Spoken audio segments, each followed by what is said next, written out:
Today's recap is about a classic, and you know it's good when it opens up with a man making deals with demon statues that were splattered with the priest's blood. In exchange for anything of his, the demons would make his lands prosper and let him rule the country.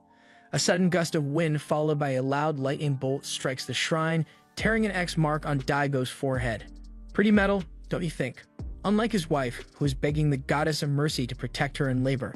Actually, scratch that. Giving birth in a raging storm is the most metal thing ever. Like any other normal newborn, the baby's cries echoed through the hallways. But here's the kicker.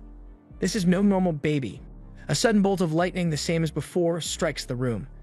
Lord Daigo enters the room to find his wife holding her newborn, telling her husband they had a boy. He rushes in with delight to meet his heir, only to be surprised by the sight. The baby has no limbs, eyes, nose, or even skin. His wife assures him she loves their son all the same. But Daigo realizes the demon tariffs are no joke. Nonetheless, he was still cheery about the outcome, as this solidifies his deals with the demons. He hands the baby to the midwife, instructing her to discard it, ignoring his wife's desperate pleas to keep the baby, telling her they will have another child to replace this one. Thereafter, the midwife carries the child towards the river to drown him. Thankfully, the guilt overwhelms her, as well as what seems to be the baby's desire to live. Hence, she sets him off in an abandoned boat moments before a giant skeletal monster appears from the brush and devours her. Imagine getting struck by lightning, almost getting drowned, and having to deal with the shitty father who throws you for the demons in first 5 minutes of your existence. Luckily, in every dark anime, there is a little sparkle of hope. And in this one, a sparkle reflected off a bald, blind monk's head. Following the stench of evil, he arrived at the scene to stand on business. The old-timer swiftly dodged the monster's attack and helped that mouth-breathing, child-eating, horrible stench, ugly son of a bitch back to hell where it belongs. The man of the hour notices the strange aura surrounding the drifting boat. Although he couldn't identify it, we all knew it was the aura of a main character in the making. 16 years later, many wars ravaged the land across Japan, and corpses littering the ground became a normal sight. A priest praying over the dead comes across Jukai, who is known to put prosthetic limbs on the dead soldiers in an attempt to give them peace. Jukai brushes off his good deeds as a way to make use of the surplus prosthetics rather than throwing them away. Elsewhere, a raggedly cloaked boy with a katana on his hip makes his way to a village over the hill. Along its bridge, a small boy peddles his wares to those passing by.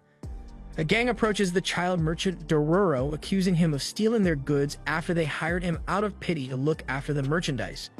Doror taunts them before escaping, and the thugs run after him.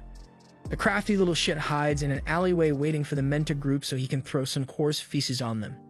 Now, if we are being frank here, any crash at this point is justifiable. First, the kid acts all innocent and crab. Then he seals off the men who hired him to later throw shit on them. Now, I don't advocate for child physical tutoring, but at a certain point, one must put the fear of God in this little gremlin. Sadly, all the bent-up frustration was about to be let off on a little puppy, who, by the way, was begging for a garbage fish. But the little devil was like, sorry, no can do. You've got to learn how to survive on your own.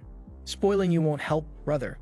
If we were keeping a checklist of reasons why this kid doesn't have parents, we now must be 6 points deep. That said, the kid did show some honorable behavior when he conceded and took the beating of his life to protect the puppy. The thug warns him not to repeat this mistake and leaves him be, but the little shit's stubbornness and a well-aimed rock to the thug leader's eye leaves Dororo's head at the bottom of the river. As the thug holds Dororo in the water, they all notice the mysterious cloaked individual on a nearby bridge overlooking them. They call out to him before realizing his expressionless doll-like face isn't gazing at them, but into the distance with his katana at the ready. From the stranger's perspective, we see a red aura barely floating along the river's surface, growing bigger as it approaches. Soon after, a giant brown sludge creature bursts out of the water and grabs the calm and reasonable man along with his lackeys, devouring them. Then it's the annoying brat's turn, but luckily for him, the stranger had enough aura farming and went to work. He removed his prosthetic arm to reveal his katana, which evidently set Dororo free out of the monster's grasp. Following this, the stranger climbed the bridge, slashing at its beams. The monster follows him as he reaches the top and removes his left arm, revealing another katana. He runs along, dodging the monster's attacks, and continues to slash at the bridge, causing it to collapse on the beast, leading to its demise. With the cost clear, Dororo ran to the man to hand him his prosthetic arms, praising his savior. He notices that everything decorating the stranger's body is fake, From the eyes, ears, nose, and limbs, every inch of his body is fake. And even then, Doror still tries to glaze a man that can't hear or see while expecting a response. After the stranger finished the job, he started shaking violently. The mask fell off to reveal the flesh on his face growing skin. Meanwhile, Daigo was standing over his province admiring it when a lightning bolt struck from the shrine's direction. You know, the demonic one. So he rushes on horseback to investigate, only to find one of the statues sundered in half. Immediately, a landslide takes place along the mountain where the shrine sits. At Daigo's manor, his second son, Tahomaru, has hunted a turtle dove, proudly telling his mother it'll make her strong before running off. She compliments him and then immediately starts contemplating how the weather is the same as that fateful day 16 years ago. Elsewhere, the craftsman Jukai is seen putting a mask on the corpse of a fallen soldier, similar to the one the stranger was wearing. He then utters the name Hyakimaru. Later, as the duo makes their way along a forest path, Dororo pokes around trying to figure out how Hyakimaru can survive in the world despite lacking all of his senses. Consequently, Hyakimaru catches a couple of fish in the nearby ravine, answering that question. After a short stack cooks and the duo rest, we learn that Hyakimaru perceives the world through the color of the soul's flame. There is a flame that is inside everyone and everything in this world, and this flame varies depending on how hostile or peaceful it is. Aside from that, he has innate superhuman senses and strength which help him survive the darkness he lives in. Incidentally, Dororo was the second kind soul that stayed around Hyakimaru after the initial encounter since he met Jukai.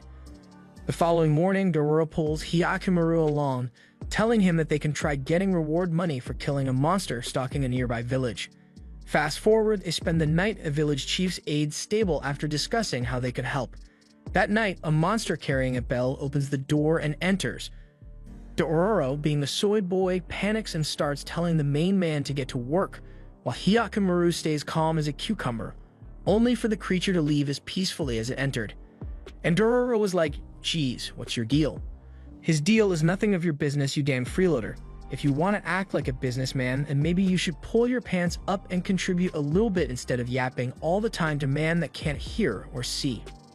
Anywho's, morning comes and the chief's assistant wakes the two up to escort them to meet the beautiful Lady Bunde, the village chief, who welcomes them from her bed, claiming her legs were badly hurt.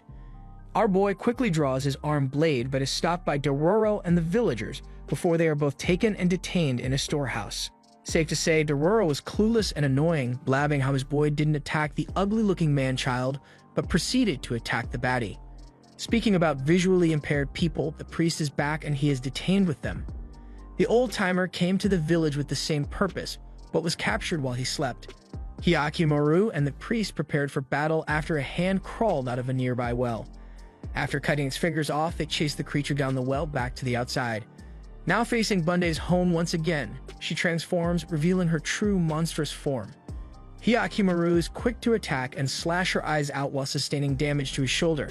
The village chief's aide rushes in and stops Hyakimaru momentarily, allowing her to leave before the priest realizes the villagers have been feeding travelers to the monster so they could loot the corpses for profit. During their gruesome fight in the forest, the bell-carrying creature distracts Bunde long enough for Hyakimaru to land the killing blow. Nearby, the bearing pilgrim spirit reveals to Dororo where all the money the villagers looted is hidden. But before we relish in the present, we must venture back to the past, to a time when Dr. Jukai was not saving lives, but ending them. Long story short, he couldn't handle the guilt of his war crimes and decided to end it all. But the Lord said, "Not on my watch." This series must go 24 episodes strong. After that, he turned a new leaf and started helping people. Sadly, his past caught up to him, and a kid he had helped in the past turns on him, accusing the doctor for killing his father. Not taking into consideration, Jukai was just a guy they called after the raid was over. So statistically speaking, he couldn't have killed his father. But I digress. While wallowing in sorrow, Jukai stumbles towards a nearby lake where Hyakimaru's boat had docked itself. He does not hesitate to take this deformed baby into his care. Jukai raised Hyakimaru and gave him prosthetic limbs that he used effortlessly, demonstrating incredible strength and agility. Peaceful days came and went until a strange wolf-like monster attacked the young MC. Thankfully, even at a young age, Hyakimaru was strong, and with Jukai's help, the wolf was fended off. Jukai realizes that otherworldly beasts are attracted to Hyakimaru, so he equips him with weapons to defend himself. Meanwhile, we see that his brother Tahomaru was enjoying his time with the fam. That boy was living his best life while my boy Hyakimaru was in the trenches fighting for his life. After Hyakimaru underwent harsh training, he began to fight several monstrosities over the years, getting stronger and stronger. Seeing his disregard for personal safety since he did not feel pain or fear, Jukai questioned whether he led this boy down the right or the doomed path. That was until something extraordinary occurred. Upon slaying a ghoul, he witnessed Hyakimaru grow out his missing leg.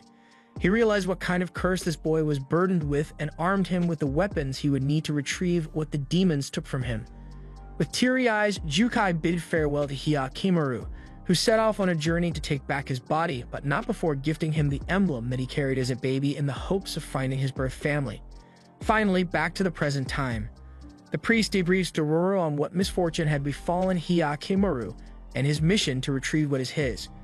At that moment, Hyakimaru wakes up and tests out his newfound sense of feeling by sticking his foot in a campfire and burning himself as one does naturally. The following day, a young maiden steps up to a temple, seeking shelter from the rain. The lady offers a prayer and then notices Hyakimaru standing in the rain. She tries to call out to the main man, but Dororo stops her. Tired of waiting, Dororo pokes his nose into others' business and asks what the lady was praying for, to which she answers, "The safe return of my brother who went to fight a war." The convo was cut short when a man entered the scene just to die on cam. Coincidentally, Hyakimaru sees a red aura and immediately begins to chase it, pausing in a gruesome scene of several dead civilians. Standing on top of the bodies was a man with white hair who had struck Hyakimaru from behind a moment earlier. Dororo questions why he did what he did, and the crazy man reveals to him and Dororo that the motive was feeding his cursed katana, which craves blood. Dororo, as usual, doesn't have any sense of self-preservation or danger. He tries to yap the psycho, but he doesn't yap back. Instead, he straight up jumps our boy. The two clashed swords, seeing as how only the blade had a red aura. Hyakimaru made sure not to harm the wielder, who fell down a cliff after the sword wedged itself in the left prosthetic leg and got thrown into the forest. The maiden sees the man at the bottom of the cliff and identifies him as her long-lost brother. Dororo goes to grab the sword while retrieving the fallen leg. To no one's surprise, the swords will overpower the manlet. Back in his sister's humble abode, the crazy man shows no interest whatsoever in reconnecting with his sibling. The lady starts piecing one and one together and realizes her good old brother has changed, and he is the man behind the countless deaths on the mountain. She looks up once more, hoping to see her kind brother's eyes, but instead she sees his eyes fixed at the window as he calls for the demon blade, which has Dororo dragging it to him. Luckily, Hyakimaru catches up and halts his advance. Back to the maiden, she pleads to her brother, asking what happened. What changed him like that? The man with 1,000 stare recalls what set him off on this path. How his lord forced him to execute innocents using a seemingly rusted, dull blade unfit for use, which hid a dreadful curse reactivated with the blood he soaked it in. Dozens of victims later in Nahiru, the cursed blade reached its full potential. And with it, the demon sword took full control of the young lad and turned him on his lord, who forced the sword onto him before ultimately driving the lad down that blood-drenched road for 5 years. Against her wishes, wanting the life they once had before he left, the lady tries to stop her big brother, but he now has white hair. He is too cool to have a family. Ask Kakashi or any other white-haired protagonist. They're all parentless. Drop in the comments which characters come to mind. Now back to recap. Hyakimaru manages to disarm Dororo, freeing him moments before the sword is once again in its original host's hands. As the maiden looks upon the origami her brother taught her to fold, the sound of clashing swords between him and Hyakimaru reaches her ears. She begs for her brother's life to be spared. Let me say that again. She begs a deaf man fighting for his life. Luckily, Hyakimaru doesn't have the ears to stop. What he has is a second sword arm to cut the crazed murderer down, breaking the cursed sword in half. While the lady mourns her fallen brother, who seems finally at peace, Hyakimaru trembles as his ears and hearing develop. Meanwhile, another statue breaks and Daigo's suspicions mount. A sound was pounding through Hyakimaru's head, for he was yet to adapt to such a strange experience, shutting his ears in an attempt to drown out the noise. Dororo wrapped his head with a piece of cloth, easing the burden, making it the first useful thing Dororo had done from the start of their journey. The piece was cut short by a monster, this time in the shape of a giant bird. Hyakimaru struggled to identify the direction of attack, due to the noise created by the rustling trees. Although he managed to land a few hits, the main man was slow to adapt. Luckily, when the bird swoops in for another attack, the priest out of nowhere strikes it down with an impressive show of swordsmanship, saving the duo. Hirakimaru rests, hoping to recover from his battle wounds, while the priest informs Dororo of the nearby war between two clans, one of which is Clan Sakai, which betrayed its allies. Hirakimaru wakes up to the soothing sound of a girl singing and begins following the melody. He finds her crouched in a lake washing herself before collapsing in her arms as a result of his injuries. As Dororo and the priest catch up, the girl escorts them to a nearby rundown temple and offers aid for his injuries. She tells the group that her name is Mio, and that she, along with a bunch of orphans of war, take shelter here. One of the orphans, named Takibo, insists she eat and then goes to bed while he stays with Dororo and his friends. Well-fed, the priest leaves to scout for a path avoiding the battlefield.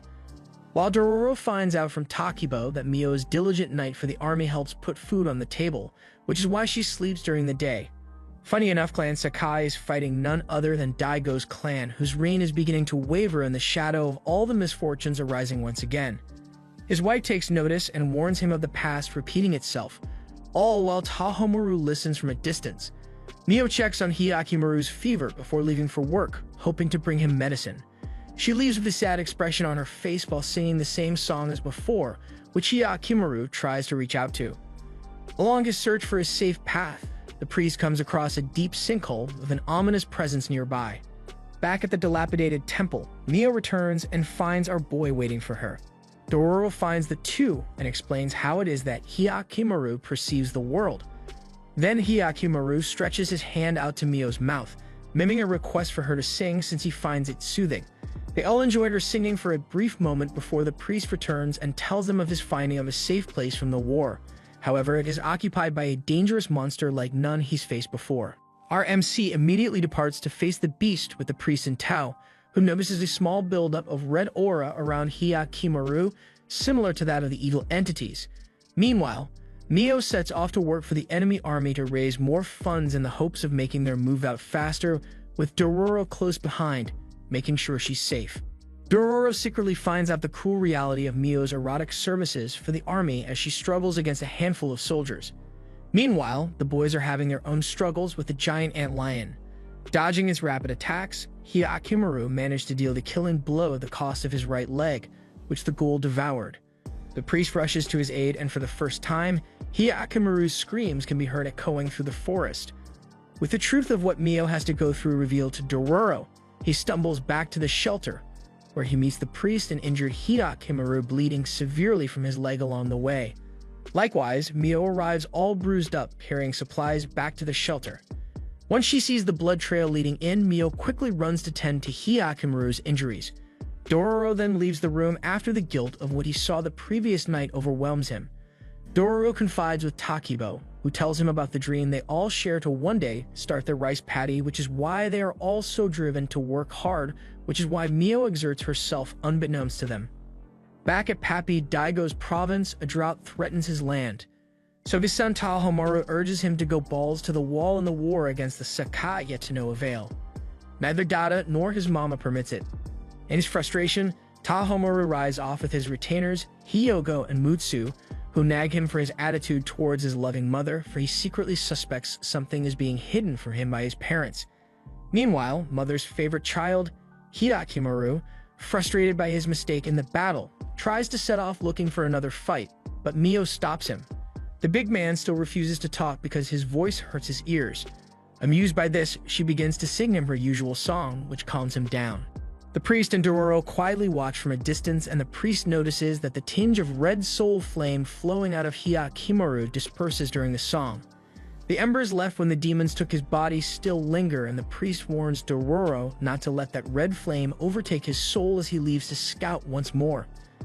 In the meantime, Hirakimaru and Mio share a wholesome moment. Sadly, at the moment, Mio can't help but be disgusted by herself and worries her soul flame is tainted in his eyes.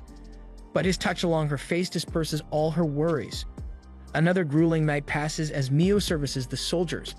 While back at the shelter, Hirakimaru carves out a makeshift leg. The next day passes more of the same until night falls. All the kids lie asleep until Dororo wakes up and realizes Hyakimaru has gone to face the ant-lion monster who had returned. Thunder can be heard. Villagers anticipate rain that will finally end the drought as Mio returns and Takibo informs her of what happened. Close behind her, a small group of Daigo's forces tailed Mio under suspicion of being a Sekai spy. On the other end, rain falls on Hyakimaru as he fights the ghoul, dodging its attacks until his leg gets caught. As before, this time the big boss was ready, revealing another sword attached to the stick leg, which he uses to free himself and land the killing blow on the beast, recovering his leg in the process. The rain quickly subsides, another ill omen for his father's land. Unfortunately, a terrible event had transpired in their absence. The duo returned to the shelter to find it ablaze and all the kids were gruesomely cut down. Dororo rushes in but is cast aside. After the runt voices his disdain, a soldier attacks Dororo, but is intercepted by Hyakimaru, who cuts his arm off. Dororo clings to Mio as her final breaths sing to them. Upon hearing and piecing together what had occurred, Dororo's pain cries are drowned by Hyakimaru's blood-curdling scream. He ferociously attacks the soldiers, cutting them down like a madman. They attack desperately, trying to keep up but fail and are slaughtered for their deeds. At that point, it wasn't a fight, it was a slaughter. A deserved one, I'd say so myself. Seeing the human garbage getting what they asked for and more, the little kid remembers the priest's warning. Thus, he jumped in to stop Hyakimaru and showed him the bag of rice shining with a golden flame that Mio had hoped to start her rice patty with. Overcome with grief, the two mourn the dead before giving them a proper burial and then moving on with the rice in hand, keeping the dreams of their fallen friends alive. The duo makes their way through a mountain forest while Dororo contemplates how Hyakimaru lost himself fighting those soldiers. As his concerns mount over the demon's aura overtaking his friend, a giant red flame in the shape of a spider is seen on the treetop. Hyakimaru springs into action, shredding its nest and freeing a victim it had captured. He manages to land a few hits but gets webbed to a tree, giving the half-woman, half-spider ghoul a chance to escape into the brush. Dusting themselves off, the two make their way to a nearby village that has been well fortified. According to a soldier, a kidnapper has been taking villagers recently, which is why they are on edge. The spider ghoul, now weakened after her encounter, uses her power to take the form of a human woman and manages to infiltrate the house of a villager named Yajiro, who picks her up as she plots to steal his life force to regain her strength. He gives her the name Ohagi, referencing the flowers he found her lying in, along with food and a place to sleep and rest. Meanwhile, the Dream Team continues their search for the beast in the hopes of attaining its bounty. Speaking about the bounty, Yajiro returns home to Ohagi, and a spark between the two begins to form, fueled by Yajiro's compassion towards all life forms and his hospitality to her at the cost of his scarce food supply. The night passes as she restrains herself from feeding off of his life. The next day, news of another villager disappearing reaches Dororo and Hyakimaru, who find no traces of a monster attack. Back at Yajiro's house, she finds Ohagi growing weaker and offers her a way out of the village without needing a traveler's pass.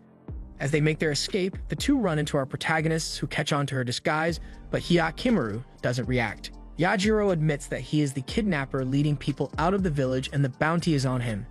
As that unfolds, soldiers approach and attack Yajiro for what he's been doing. But Ohagi protects him and steals their life force, causing her soul flame to turn red, and in the process, setting Hyakimaru off. She manages to bind the blind man and escape through the secret passage with Yajiro. Scaling the cliffside, she reaches the top. The bad demon reveals that her preying on the life force of humans can be done safely, and so they can be together. Moving forward, the man accepts to go with Batty and leave the shithole when the two reach the secret passage. Their happiness is short-lived as arrows rain down on them, two of which hit Yajiro's shoulder, causing Ohagi to transform back into a giant monster and attack the soldiers who pursue them. Hyakimaru catches up and slashes at her before being knocked down. As the two are about to fight to the death, Yajiro convinces O that no one needs to die, resulting in the red flame and her subsiding. Therefore, Hyakimaru allows the baddie and her newfound lover to escape and start a new life without bloodshed. From one touching story to another, the duo makes their way to a new village to help. The village is being plagued by a mysterious cloud that comes once in a while. The villagers realize that by giving sacrifices, the cloud leaves until another time. That time of the year came again, and the sacrifice this time was chosen to be a nice young lady. How nice she is? Well, she was the only person kind to Saru, an orphan boy living on the outskirts of a village. And this little boy was not going to let the last kind person in his life die just like that. Luckily for him, the good guys are here to save the day. After realizing the demon is using the cloud as a tool to hide, Dororo devised a plan to take it down since Hyakkimaru's demon radar is rendered useless due to the demon masking his red aura with a cloud. Now at the top of the mountain, Dororo sits as a decoyed bride, luring a centipede to him before making a mad dash to safety. Saru, watching from a distance, shoots a fire arrow toward a sulfur deposit where the centipede now stands, creating a giant explosion that simultaneously lights the beast on fire. The pressure opened the cloud for a moment, burning the centipede, but it quickly emitted more dark gases, protecting itself from the sunlight. An arrow hits one of its legs as Hyakkimaru shows up with a bow in hand.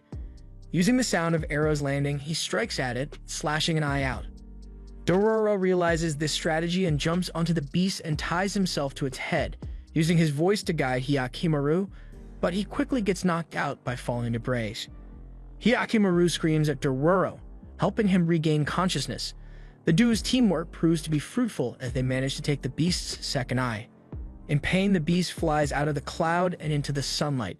While the exposed skin of the first head burns, the second end of the centipede attacks Hyakkimaru, who willingly jumps into its mouth, cutting it in half from the inside while still midair. Hence, after the big bad is defeated, everyone falls into the hot springs below, including Saru's big sister. Also, Hyakkimaru's prosthetic nose falls into the water for the real one to replace it, signifying the ghoul's defeat. However, the smell of victory this time wasn't so sweet as the main man was greeted by the awful smell of sulfur. And that's that. Saru and his sister move on to live together in the village while the duo once again departs on their journey. Oh, and Hyakkimaru utters his first word, Dororo, much to the little boy's surprise and delight. Following these events, we see that the flowers are in full blossom and Hyakkimaru is using his newfound sense to its fullest. Dororo, on the other hand, begins to lose balance and falls to the ground, passing out as a fever overtakes him. Hyakkimaru carries him around like a bag of potatoes looking for help. As he settles in the shade of a nearby tree, Dororo regains consciousness, staring at a red spider lily flower that is reminiscent of his mother. A priestess stumbles across the two and takes them to a temple to recover. Dororo wakes up in a panic, afraid that his companion has left him behind, but the priestess reassures him that his friend is still nearby.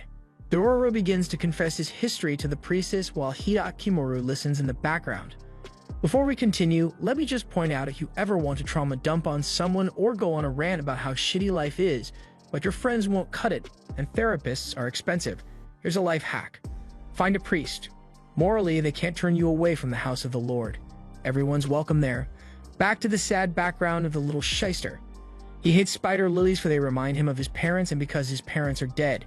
Speaking about the dead, Dororo's father, Hibukuro, was the leader of a brigand group that targeted samurai to steal their goods. And his mother, Ojiya, was a fair maiden with a strong personality who shared her husband's disdain for samurai and their lords. It was all going well for the brigand group until his second-in-command, Itachi, betrayed Hibukuro and led him on an assault that killed all his men and crippled his legs with several arrows. In the state they were in, Dororo and his parents were forced to scour the battlefields for supplies to survive. After some time, Dororo's father dies, leaving him with only his mother. Ojiya and Dororo now continue wandering around looking for means of survival as war seems unending. With the promise of handouts offered by samurai in a nearby temple, the two stand in line for a bowl of food only to find Itachi at the head of this event. Ojiya ignores the trader's taunting remarks and rushes in line when she hears the food is almost out. She didn't have a bowl for the scaling stew, so she filled her palms with it to feed Dororo. Weakened by starvation and her bloody hands, Ojiya collapses in a field of spider lilies before passing away in front of Dororo. Back now in the confession room, the little fella falls back to sleep under his fever, and the priestess at that point reveals to Hyakkimaru that Dororo is in fact a girl. A few days later, the fever subsides and the two continue on their journey. Concerned by her secret now revealed to Hyakkimaru, Dororo questions him to no avail. Back at the Daigo estate, an informant relays to Daigo that a midwife once saw a baby without limbs floating down the river. Also, some of his men sent to kill a spy were cut down by a young man with prosthetic limbs. Remember the massacre our boy did at the temple? Yeah, he's talking about that one. And Tahomaru heard all that from behind a wall. The next day, Daigo is given grim news. Rain has not blessed them in 2 months and crops are beginning to suffer. Their neighboring clan, the Asakura, grows restless and has started to silently ready an army near their province's borders. Seeking answers, he rushes the Hall of Hell, where he finds many of the demon statues sundered. They grant him a vision of Hyakimaru's survival, which confirms his suspicions. Elsewhere, the duo so happens to be approaching Daigo's land with the promise of food. Meanwhile, Tahomaru conducts an investigation trying to figure out what secret his parents have been keeping from him his entire life, one that seems to trouble them so deeply. Along with his retainers, he questions an informant his father had hired, finding out he was tasked with finding out the fate of a baby from 16 years ago. Tahomaru confronts his father, asking for the truth regarding his findings, but is denied and dismissed. His retainers console him as he hears a commotion in a nearby village. He arrives at the scene where villagers beg passing soldiers to help fell the beast lurking in their lake's depths. Tahomaru does not hesitate and sets off with his retainers, Hyogo and Mutsu, along with a group of soldiers across the lake in search of the monster. Immediately, the water begins to swirl and a crab ghoul shows itself and tries to devour the group. However, they are prepared and swiftly manage to repel its attack and cut one of its claws off before escaping back into the depths. Soon after, it returned to punch holes in Tahomaru's boat, which forced their retreat back to land. The day passes as they plot a method to end the beast. The following day, Tahomaru's force, hand in hand with the villagers, crafts a gate at the entrance of a nearby gulf, where they lure the beast in and close the gate at its entrance, cutting it off from the rest of the lake. Upon opening the sluice, the water drains and the monster is exposed for its assault, which almost ends the beast, forcing it into a desperate but successful attempt to break the gate, flooding water back into the gulf. The crab bites down on Hyogo, who was sucked into its jaw. Before it could bite down, Hyakimaru, out of nowhere, jumps in and slashes the beast. Thanks to the help of his big brother, his friend escapes as the monster meets its demise. The two brothers cross paths for the first time, ignorant of their ties. Another statue crumbles following their deeds as Daigo's wife continues to pray zealously to the decapitated statue that saved her son's life. The two brothers meet and Doror squeezes some thank you money from Tahomaru before she sets off with Hyakimaru towards Daigo's domain. The little brother confides with his retainers over how inferior he felt toward this crippled stranger and how he was the one to kill the beast. The duo makes their way to town, settling to watch an exaggerated play portraying Daigo's deeds of defeating demons haunting the land and making it flourish. They happen to come across a familiar ally, the priest. After catching up on the tragic events since their last encounter, they part ways again as the priest points out the tinges of red flame now emanating from Hyakimaru following his killing of humans. Wandering through the town, they catch rumors of a demon named Bamin and begin their hunt. In the Lord's manor, word reaches to Daigo that a young blind man with prosthetic limbs has saved Hyogo. The news is dreadful to his ears but joyous to his wife. Hyakimaru and Dororo make their way up to the battlefield, separating Daigo's land from the Asakura. There they find Bamin, a towering wooden wall said to be sullied by a curse from all the bloodshed. A boy approaches the two, escorting them away from an Asakura ambush behind the wall and giving them a rundown on the Bamin's history. A red soul flame emanating from it heavily, leading Hyakimaru to believe a powerful demon resides there. The boy lives behind the wall, but is unable to cross due to the curse and the military unrest. Hearing this, the two plot help the boy return to his village past the Bamin at night when the Asakura leave and dozens of monsters are said to arrive. At the same time, Daigo arms himself and sets off against his wife's plea to spare their boy, mocking her compassion for a lack of knowledge in politics. Meanwhile, Asakura's spies catch wind of his departure and prepare an ambush. The group reaches the Bamin and prepares to cross over. However, a dozen Foxfire spirits attack them, and the escort mission goes off the rails as the kid they wanted to help runs ahead on his own with Dororo giving chase as Hyakimaru is left alone to face the multiplying number of fox spirits. The multitude of evil spirits gathered and transformed into one giant nine-tailed Foxfire spirit, pinning Hyakimaru down. Back in town, Tahomaru sets off to find the stranger he encountered earlier. Piecing together the information he's gathered and believing this person holds the key to his parents' secret, the ramblings of a crazed woman in the street, one of the nurses present at Hyakimaru's birth, give Tahomaru even more insight. On the battlefield, our protagonist pushes the demon off him, but fails to land a fatal hit. The battle is cut short after a hail of arrows scares the ghoul away. Hyakimaru stares at the man responsible, who is none other than his father, as tinges of red flame seep out of his man's silhouette. Behind the wall, Sukeroku and Dororo are captured by the Asakura. Meanwhile, the priest reaches the temple where this curse started. Here in the land thriving off of Hyakimaru's sacrifice, father and son meet after 16 long years. It was a bitter reunion though, as he did not know the identity of the man with the strange aura surrounding him. Yet he felt compelled to approach it. Daigo cursed him as the half-born demon child before his archers fired at Hyakimaru, forcing him to escape with soldiers chasing close behind. Fleeing his pursuers was easy enough, but what that man called him got stuck in his head. Is he truly a half-born demon child? Behind the wall, Dororo and Sukeroku are thrown into an Asakura jail where a prisoner unknowingly reveals to Dororo that the crest Hyakimaru has been carrying is the Daigo family crest. Before escaping alone, Dororo scales the prison wall, promising to return and save the rest. Back at the Daigo manor, Tahomaru confronts his mother with the knowledge he's gathered so far. His suspicions proven true, and the whole truth that the stranger is his brother comes to light. Daigo hears this and tells him it was for the prosperity of the land that he sacrificed his older brother. Their perspectives and morals clash just as Hyakimaru arrives behind them. Soldiers rush in, causing him to run away, but not before hearing the woman amongst that strangely familiar group call out to him as a son. He rests trying to make sense of it all when Dororo comes stumbling through the forest, asking him to help rescue the prisoners who will now be hanged on the bammen to declare war between the two clans. The priest realizes there lies a very powerful demon still dormant. After that, the older timer decides to regroup with the homies. On his way, he passes by Tahomaru, who he sees holds a soul flame very similar to Hyakimaru. Little bro makes his way to the hall with his two retainers as his morals struggle to find a proper answer to side with his long-lost brother or to side with his father, who uses the well-being of their clan as a moral high point. Though when Tahomaru tries to open the temple door, a great force kicks him out, leaving him even more frustrated. Later, everything leads up to a moment with everyone gathering near the bammen wall. The two opposing clans clash as the prisoners are shot dead, except for Sukeroku. The fox spirit returns and wreaks havoc on everyone at the scene. Daigo and Hyakimaru meet on that accursed battlefield once more, as Tahomaru approaches, confirming to the duo that he and Hyakimaru are siblings, and that they are his family. However, he now stands with his father and wishes to kill Hyakimaru for the good of their land. Thus, the brothers clash swords, but Tahomaru stands no chance and loses his right eye as a result.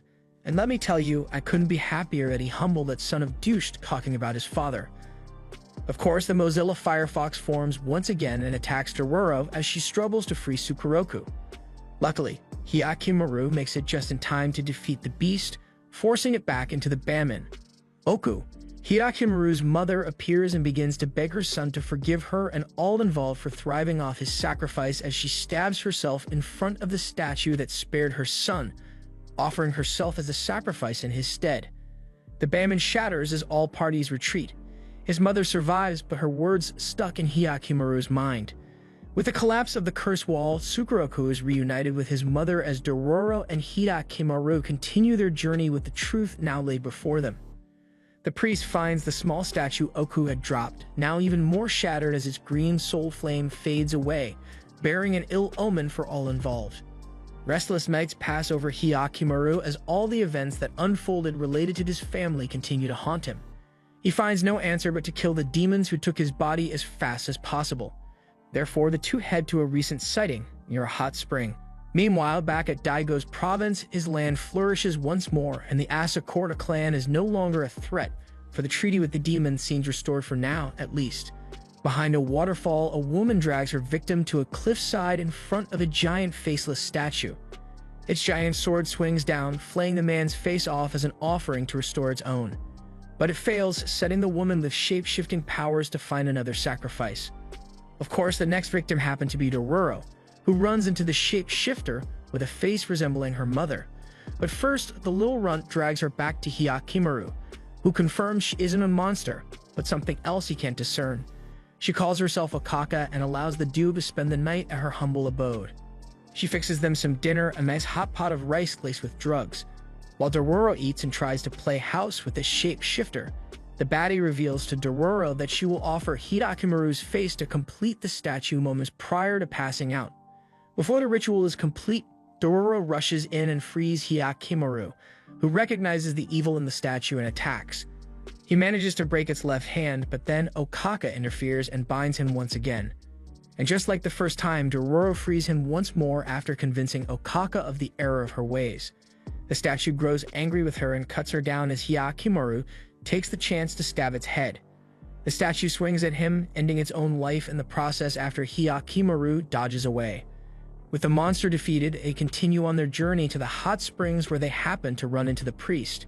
There, a mysterious map covering Dororo's back is revealed.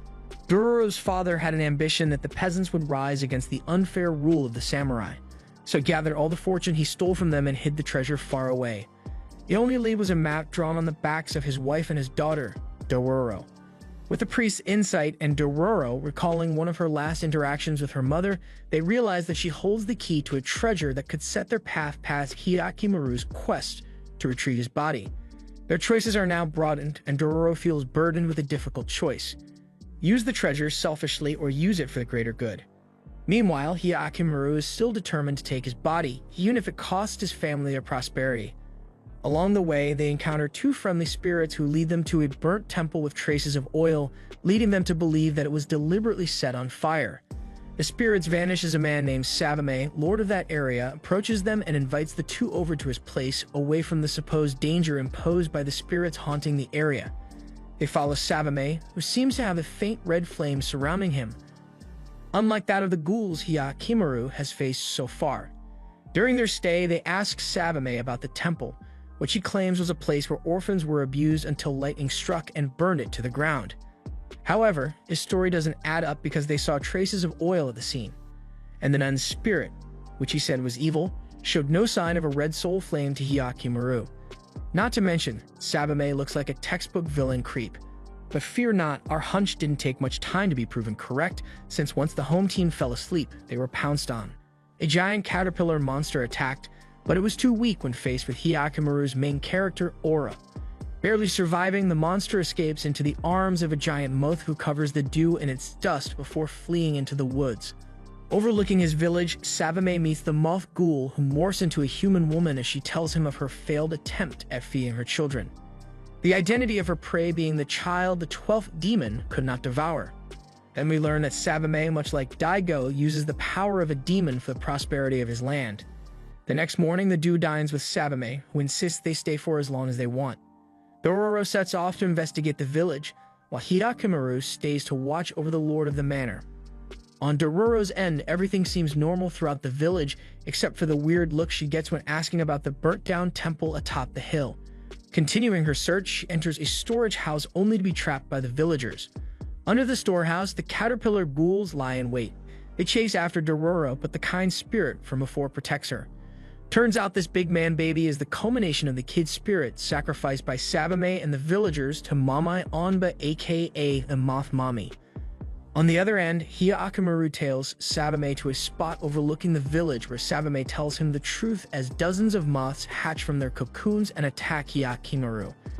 He makes short work of the attackers, but the mother moth survives and throws him down, knocking him unconscious as she flees. There was also this funny moment where our boy kicks the insect lover from behind. The Moth Mama children attack the village as their hunger grows stronger, wreaking havoc. Dororo finds Hyakimaru, and under the kind spirit's guidance, he makes his way across the nearby lake. The Moth Mother springs out of the water and attacks Hyakimaru, who sets her ablaze with a bag of oil and a spark fixed to his prosthetic leg, killing her swiftly. With another major demon killed, a prosthetic spine shoots out of Hyakimaru's spine as his own grows back. Walking through the raised village, Dororo questions whether this path is justified by how much damage Hyakimaru's mission has caused to those around them.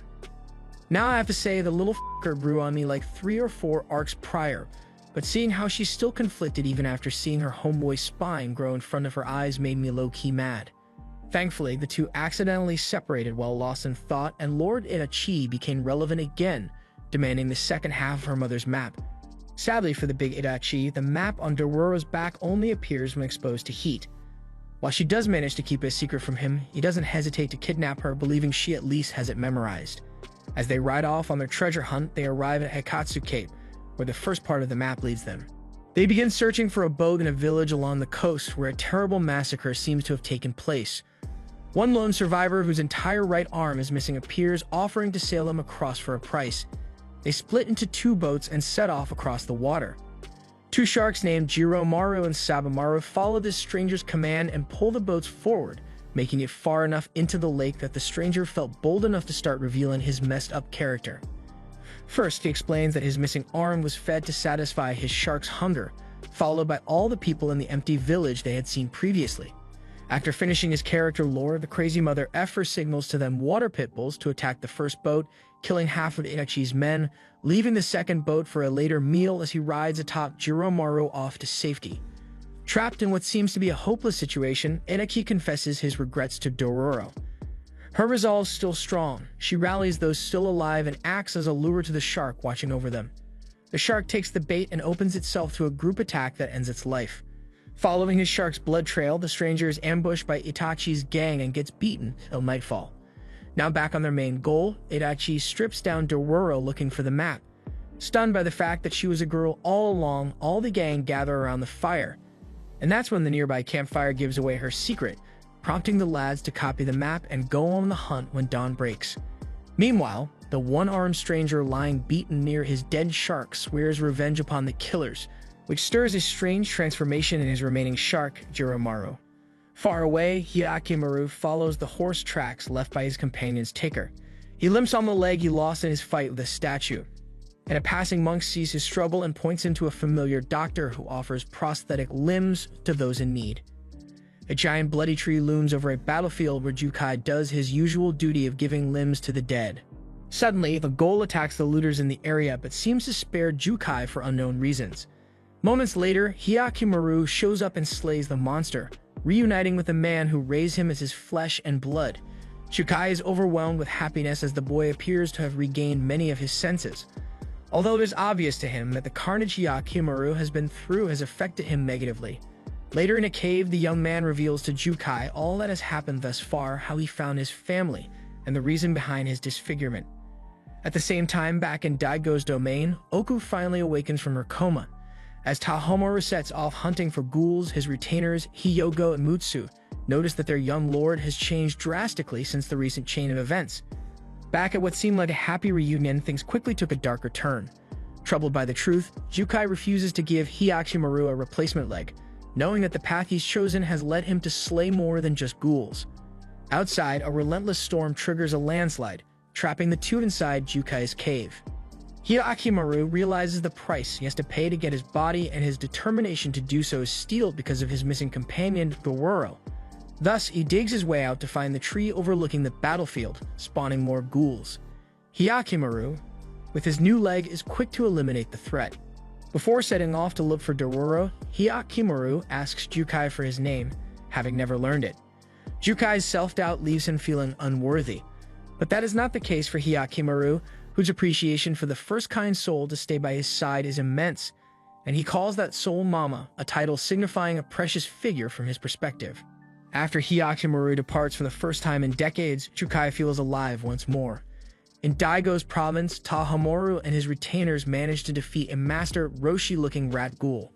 Following their success and led by a rumored sighting of the captured Dororo, he sets off with a small army to track down and kill his brother. Likewise, Hyakimaru sails towards the treasure island. Sabamaru gets devoured by Jiromaru and triggers a horrendous mutation. He doubles in size while gaining claws that help him walk on land, and his first target is Dororo. He lunges at her, but his attack is blocked by none other than Hyakimaru. The two clash, but the ghoul is no match for our protagonist, Hyakimaru, and his new leg.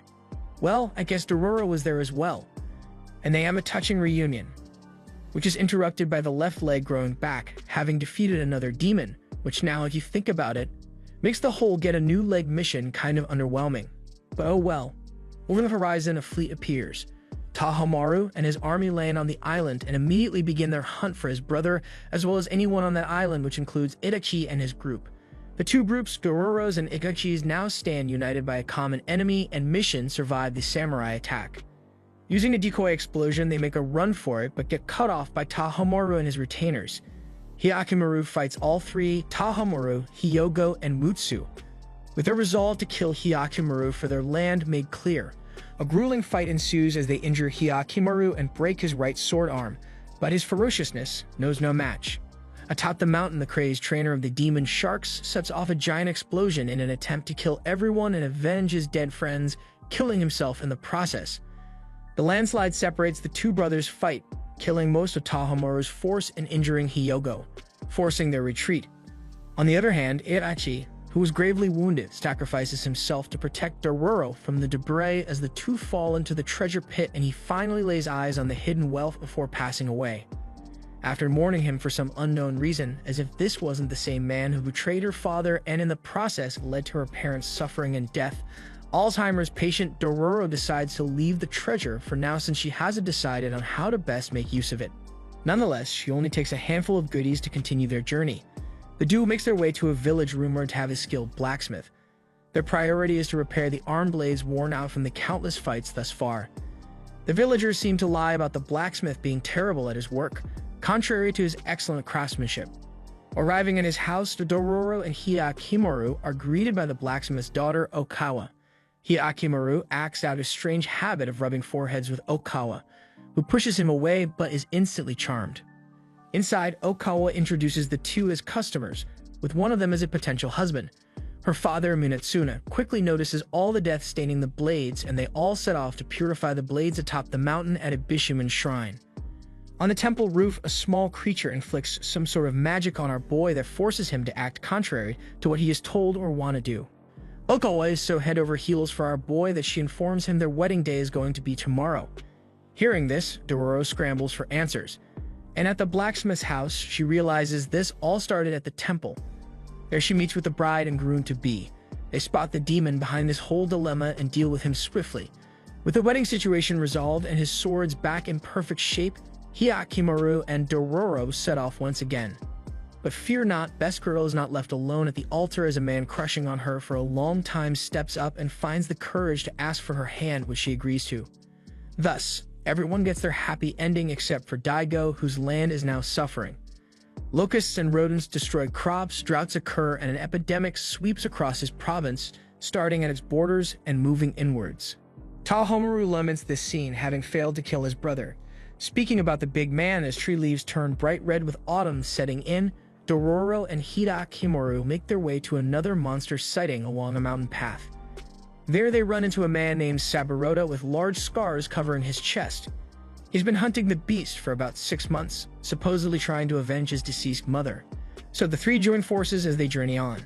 Atop the mountain in a clearing where the monster appears frequently, anew appears an amalgamation of many beasts as this fearsome creature engages in battle with Hyakimaru.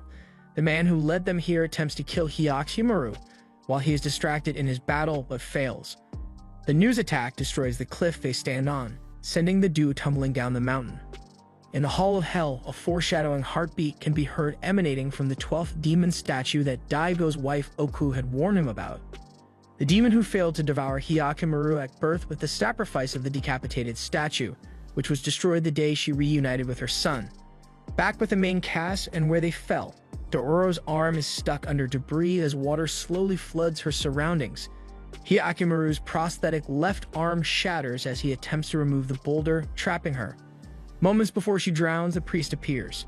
Having heard Hyakimaru's desperate screams while saving Dororo at the cost of his sword.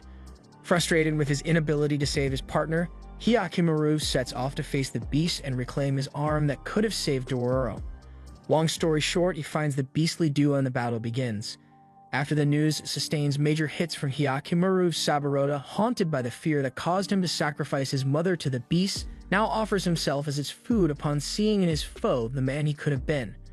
The new power is up and their battle starts again. The sun sets as Dororo arrives at the scene. The first thing she saw was a blood trail littered with a ghoul's limbs. At the end of the trail, she found Hyakimaru atop the defeated ghoul, while Saburota, now melded with the new, had merged into Hyakimaru's soul flame, revealing a growing red flame within him. It's the same as when they faced the Mozilla Firefox. The demon was slain, but none of his limbs grew back. Needless to say, the main man was enraged and started slashing away, so Dororo rushed in and calmed him down. Thereafter, with no side quests left, the main man sets off to his father's domain, seeking to settle this and reclaim his body. The priest watches as his worries begin to take shape. At the Hall of Hell, where Tahomaru and his retainers investigate, they witness the new statue shattering as his power begins to flow towards the Ashura statue standing atop all the others, brimming with power. Hyakimaru and Dororo make their way to Daigo's province, where his father's armies burn down villages affected by the epidemic and recruit everyone viable as the Asakura gathers its armies once again. News of Hyakimaru's arrival reaches Daigo. Unable to spare troops, Tahomaru and his two retainers step up and set off to face the cursed child, hoping to save their land. As the army prepares for battle, Mutsu hides early signs of the plague she was exposed to during the border investigation. Meanwhile, the other girl falters as her companion drifts farther and farther away, consumed by his desire to reclaim his body. Though his goal isn't selfish, his methods are too cruel, leaving her unsure how to help Hyakimaru regain his senses without being overwhelmed by the sorrow of those who are about to perish. Around a campfire, Hyogo sleeps peacefully as Tahomaru and Mutsu reminisce over their journey from the day Daigo saved them and raised them alongside Tahomaru. All these memories lead up to this mission, which they believe will finally achieve total prosperity in their homeland. The following day, Daigo's army gathers to fend off the marching army of the Asakura. Elsewhere, on top of a canyon, Hyakimaru and his companion are attacked. Luckily, the man of the hour, too sweet to be sour, was fast enough to block an arrow aimed at his head, shattering his left arm prosthetic. Disregarding Dororo's wishes to flee, Hyakimaru engages his attackers, who brazenly call him a demon. The rich boy's synchronized party assault stands no chance against his fury. Safe to say, on this day, these losers learn what a decade of fighting against eldritch demons does to a mother effer. Needless to say, it looks grim for Tahomaru. Out of nowhere, the informant that Daigo sent to watch over their battle separated the fighting siblings by charging a horse loaded with explosives at Hyakimaru. The blast turns the horse into pieces while the following shockwave sends our boy down the Great Canyon. Tahomaru attempts to follow Hyakimaru, but Daigo's agent drugs him and then takes Dororo hostage. Soon after, deep in the canyon, Hyakimaru regains consciousness and tries to make his way out. To his luck, the corpse of the dead horse and pieces of armor from wars past merge into a single being, a glowing white steed with a flaming mane. Chukai arrives near Daigo's capital, looking for his role in this accursed battle. From behind a tree, Jukai sees Tahomaru's party with the captured Dororo. After Hyakimaru makes it out of the canyon, he finds his companion missing. In a fit of rage, the supernatural steed beckons him to take its reins and ride it to battle. In the field hospital, Tahomaru visits Hyogo, who lost his left arm and notices that Mutsu isn't alongside his brother. Tahomaru searches for her and finds out the truth. Having lost her right arm and weakened by the plague, her life seems fleeting. Upon that, Tahomaru orders her to rest as he swears to fulfill his ambitions with his remaining retainer and close friend by his side. It doesn't take long for Mutsu's guilt over her inability to help her lord force her out of bed. Meanwhile, Oku sneaks into the castle cell to free Dororo, leading her toward freedom. Dororo is frustrated when this woman asks about the son she abandoned, but at the same time she cannot help but find peace in the warmth of her embrace. Oku expresses the depth of her guilt towards her actions, admitting that there is no salvation for what she has done.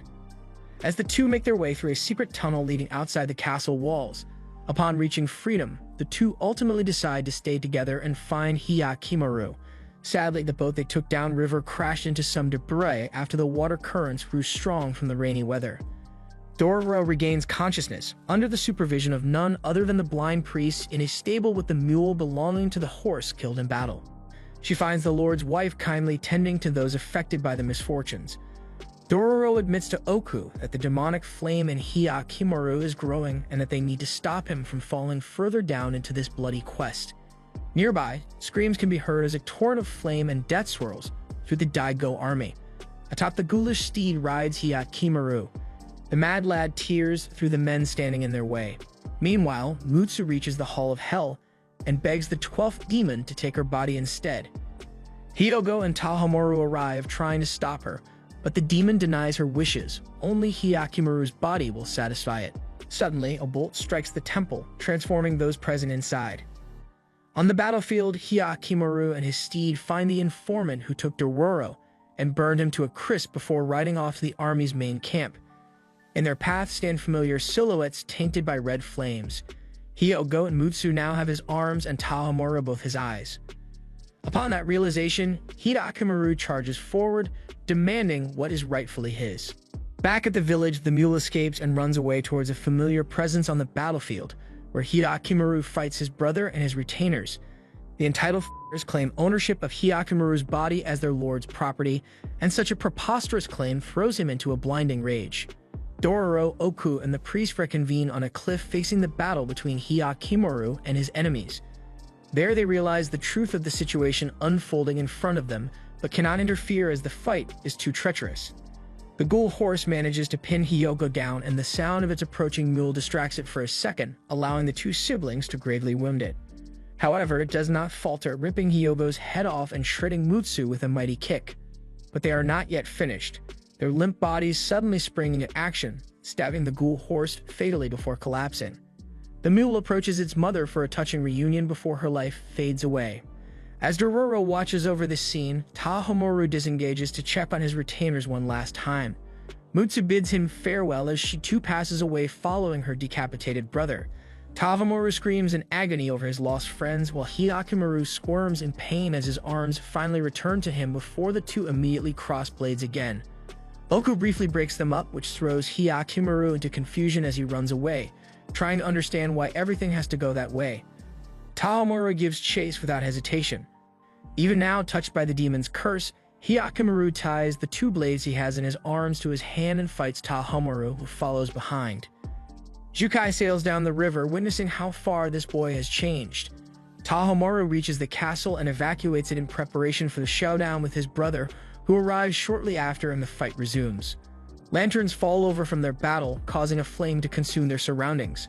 The castle fire signals to Dororo, Oku, and Jukai that the siblings are in combat, and they all rush to the scene, trying to play their roles in protecting their loved ones from a fate worse than death. In the flames, the two brothers trade blows, each of them fighting to fulfill their desires. Hirakimaru notices that Tahomaru lacks something the same as him, even though he speaks of everything his parents bestowed upon him. Tahomaru admits that deep down he always had something taken from him, his mother's love. Oku separates from Dororo and the priest, taking a secret passage into the castle, where she meets Jukai, who plans to go down a similar path as her. The fight is settled as Hirakimaru lands a blow strong enough to break Tahomaru's sword, purposefully sparing his life. Realizing that they are both the same, the fighting stops as they begin to see eye to eye. The 12th demon, however, displeased by Tahomaru's action, forces his will upon him. Tahomaru immediately rips out both eyes belonging to his brother and offers them to him. They fade away, spawning a giant monster that comes crashing through the castle floor. Finally, Hirakimaru's last foe appears and he slays him without a moment's rest. His eyes begin to take form. The castle still burning, Tahomaru collapses as Oku and Jukai charge in to protect Hirakimaru from the falling ceiling. Oku finally fulfills her wish of embracing her child once more, as she confesses her unwavering love for him that kept her praying for his safety all these years. He feels her warmth and comfort, but his eyes are still unopened. Jukai hands him a carved statue with a face as kind as his mother before setting him off towards the exit where Dororo's yelling can be heard. Before he exits, Hirakimaru opens his eyes for the first time and looks at the two people whom he considers his mama before the fires separate them. Oku sets Tahomaru's head on her lap and apologizes for making him feel lonely all these years. She promises to stay with him forever, which brings peace to his heart. Jukai felt fulfilled as the flames rose and consumed all three of them with Daigo's castle. The priest Bimamoru pulls the dew out of the well, during which Hirakimaru peers at Dororo's face for the first time. He calls her pretty, which flusters her. The three stand watching as Daigo's castle burns down and crumbles with his surrounding domain. Hearing news of what has transpired, Daigo charges with his army against the Asakura in a futile assault that ends in his defeat. The following day, in the village where the little brat was rescued, Dororo makes up her mind about using her family's treasure to create a land where the people can build their own country. Meanwhile, Hirakimaru arrives at the Hall of Hell. There he meets his father with his unwavering belief that what he did was right and that he is willing to do it again without regrets. Hearing this, Hirakimaru holds his father's blade. The old douche waits his fate only for the big man to spare his demand's soul. Surprised by his mercy, Hirakimaru tells his father that his path is that of humans. He sets the carving that Jukai gave him in front of his father before leaving. He asks his father not to become a demon himself.